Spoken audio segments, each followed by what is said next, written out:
This is a house I built a number of years ago, and we've been using it for a rental.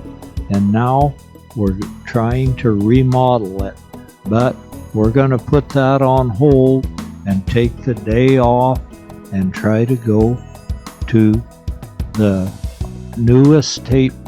one of the newest state parks near where we live.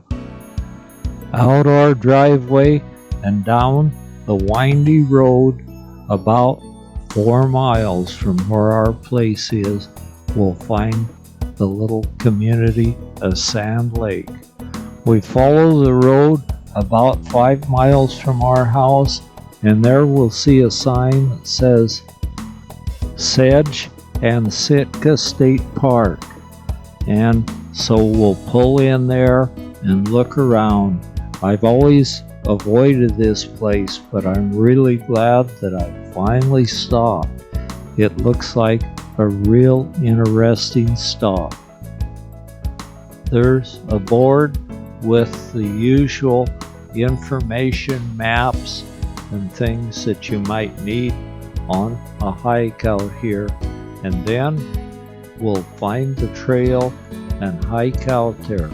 This place is noted for its trails, and so we find a trail that seems to lead out a ways, and we find that it goes back in the brush just a little ways, and then it's a hike out a dike that was built by a dairy farmer in about the 1930s. I'm not sure of that, but somewhere in there.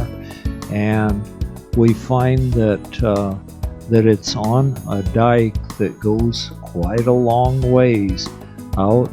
It was built here by the dairy farmer to reclaim some of the tidal flats of Sandlake to grow grass for his dairy cattle, and it stood the test of time, and the trail goes right straight out of it.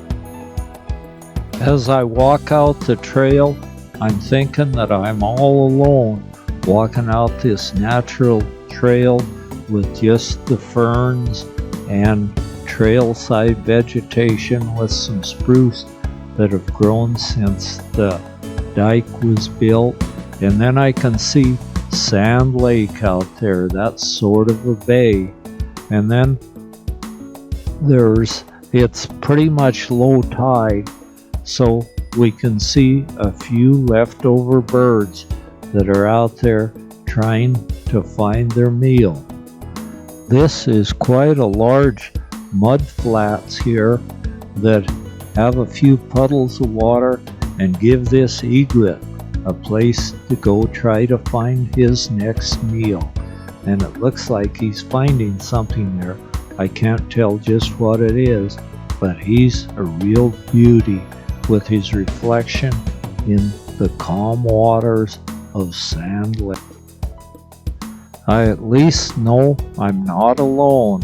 I've got an egret friend here that doesn't seem to be paying a whole lot of attention to me, and he's a real beauty. There are a few of these egrets around wading in the pools, and a few blue heron are around as well, catching whatever they can find to eat.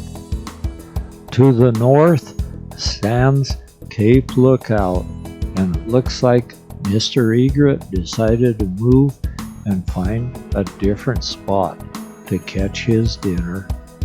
A few mallard ducks are out eating a little bit of vegetation that's growing in the mud flats.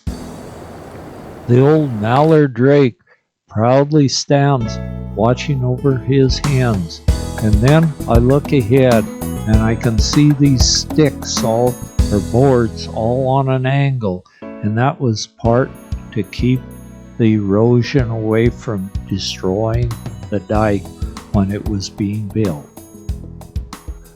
Some rose hips decorate the trail's edge. I can imagine how pretty it was and how good it smelled when these roses were in bloom. Cape Lookout proudly jets out 2.5 miles to sea, and then to the south is Haystack Rock. By now, I've completed my long hike out the dike, and I can stand on the ocean beach and take a good look at the cliffs of Cape Lookout. That's a favorite place for seabirds to nest, and it looks like there's some of them swimming around out in the ocean. When I reach the ocean, there's dunes right before you get into the ocean, quite a few of them, and they've been stabilized with this dune grass, which has been a policy for years to stabilize some of the sand dunes. The trail by now isn't the level dike like it was at first. It's up and down some dunes. There are 2 or 3 dunes you have to cross over before you can stand on the ocean beach.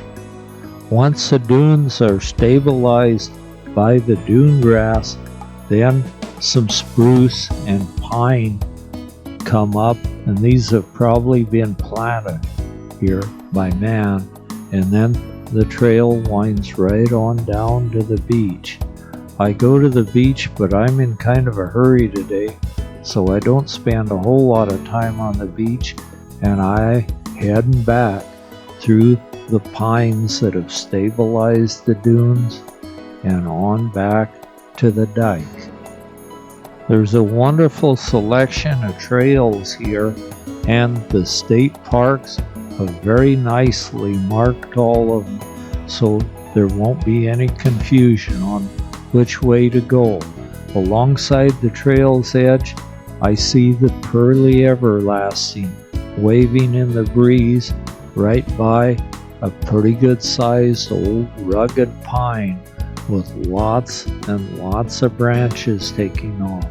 Sometimes where they're windswept, they'll sort of blow to one side. That's because the buds dry on one side. And then the huckleberries are growing at trail's edge, a welcome little snack. The sow owl show up quite frequently along the trail, and they have a fairly wide leaf, and every place a leaf comes out, they grow a different direction, and they have a fruit on them which can be eaten, but it's got kind of a large seed in it, so they'd be a better bet to make jam or jelly or something like that out of rather than try to eat them. If you have the desire to eat some of the wild edibles, make certain you get a good book and check them out for yourself. Don't take my word for it, because you could get confused on that. Another thing a lot of people do out here, it's one of the favorite spots. A lot of people find the wild mushrooms. Now I'm back walking down the nice level, easy to walk dike with Sandlake in the background and the hills behind it. On one side of the dike you have Sandlake, the bay, and then on the other side of the dike you have the freshwater side. There's a tidal gate to keep the salt water out, and so we see the cattails and a whole different community of birds living out there. Some little streams run in here, and they go out into the bay, out through a tidal gate. Then I see this little digging tool there, and I was wondering what it was, and when I investigated, I found it's an underground yellow jacket nest, and somebody's been spraying there apparently to get rid of it, because the can is still there. And here's the tidal gate that keeps the salt water out from the other side of the dike. The tidal gate is beginning to show the wear from age and is failing a slight bit. letting a slight bit of salt water into the other side, and that'll kill the vegetation that isn't used to it. But now I'm to the end of the trail, and it's time for us to head on. This is a relatively easy hike, and I would highly recommend it to anyone that loves nature and loves to hike.